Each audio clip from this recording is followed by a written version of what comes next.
अस्सलाम वालेकुम। मेरा नाम अहमद रज़ा है और मेरा आज का टॉपिक है ups and down of economy. मतलब कि पाकिस्तान की मईशत में जो उतार चढ़ाव आया है।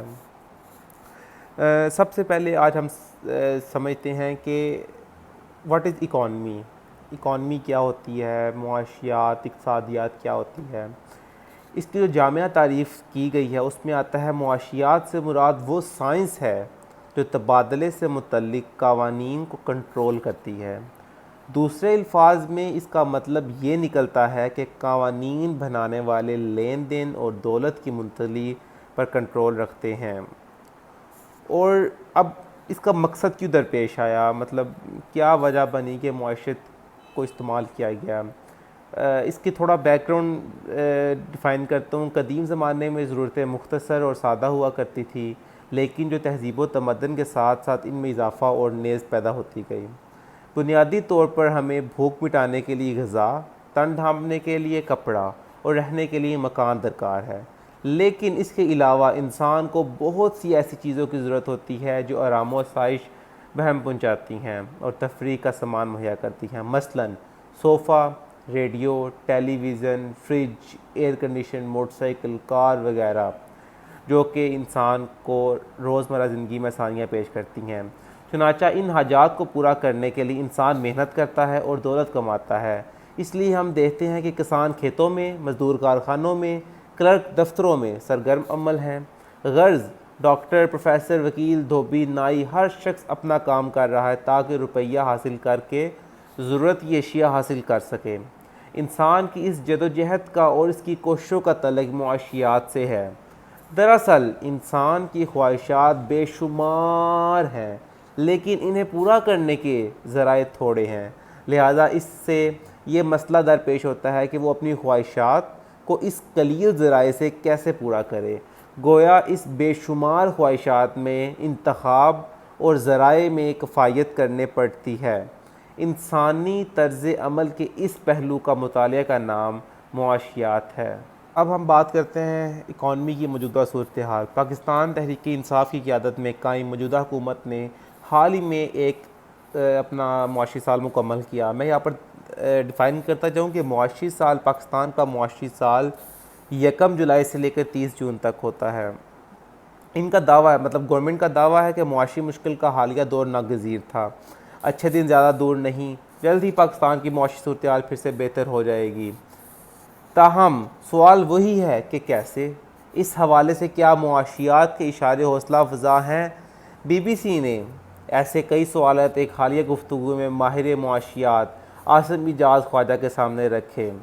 वज़ीर आज़म इमरान खान ने हुकूमत संभालते ही अपनी सरबराही में जो इकनॉमिक एडवाइज़री कौंसल कायम की थी, आसिम इजाज़ ख्वाजा भी इसके रुकन मुकर्रर हुए थे।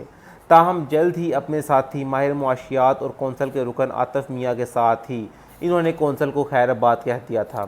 अमेरिका की आला तरीन यूनिवर्सिटी से एक हार्वर्ड यूनिवर्सिटी दुनिया की टॉप क्लास यूनिवर्सिटी है। डॉक्टरेट की डिग्री हासिल करने वाले आसिम इजाज़ ख्वाजा आजकल हार्वर्ड कैंडी स्कूल में इंटरनेशनल फाइनेंस एंड डेवलपमेंट के प्रोफेसर हैं और पाकिस्तान में सेंटर फॉर इकनॉमिक्स रिसर्च यानी सर्प के बानियों में शामिल हैं।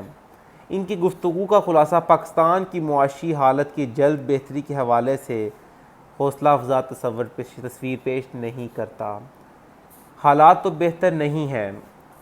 इनका कहना है कि वो कोई पेशेंट गोई नहीं कर सकते। ताहम पाकिस्तान की मुआशियत की बहाली में कितना वक्त लगेगा, हमें इस हुकूमत को भी और इसके बाद अगर कोई हुकूमत आती है इससे भी वक्त देना चाहिए। ताहम इनका मौक़िफ़ है कि मुआशियत की बेहतरी के लिए मुल्क में सियासी गैर यकीनी सूरत हाल का खात्मा भी ज़रूरी है। बेसिकली पाकिस्तान में एकदम से इतना बड़ा रिसेशन आने की क्या वजह बनी। पाकिस्तान लास्ट इलेक्शन के बाद पाकिस्तान में डॉलर का rate day by day increase होने लग गया। जब डॉलर का रेट इंक्रीज़ होता है तो ये बात वाज़िया होती है कि हमारी इकॉनमी डाउन हो रही है। जैसे डॉलर का रेट कम होता है तो इकॉनमी स्ट्रॉन्ग की तरफ जा रही होती है।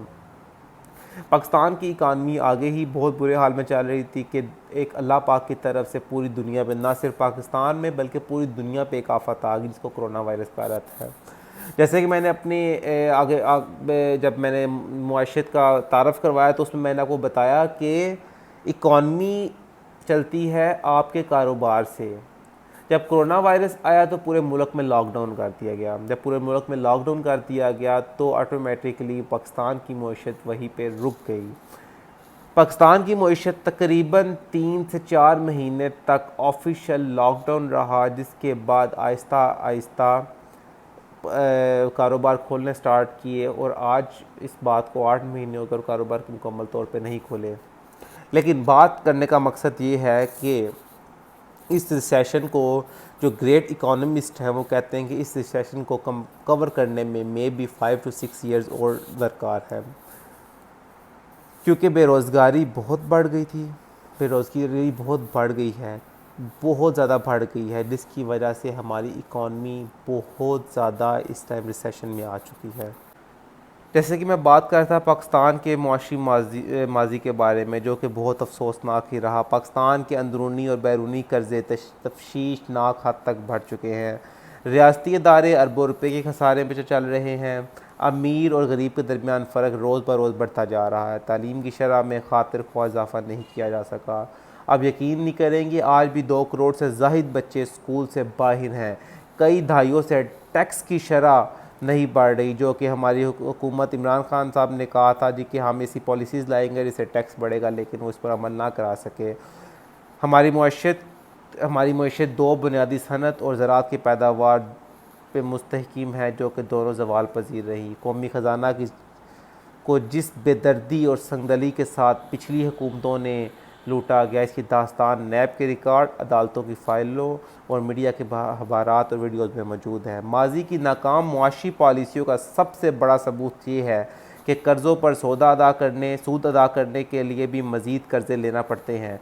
अल्लाह ताला के फ़ज़ल से पाकिस्तान एटमी क़ुव्वत है, मगर अफसोसनाक सूरत हाल ये है कि अगर पाकिस्तान के एक हाथ में एटम बम है तो दूसरे हाथ में कशकोल है, जिसको कई बार तोड़ने का वादा किया गया, मगर कोई हुक्मरान आज तक कशकोल को हमेशा के लिए तोड़ने में कामयाब नहीं हो सका।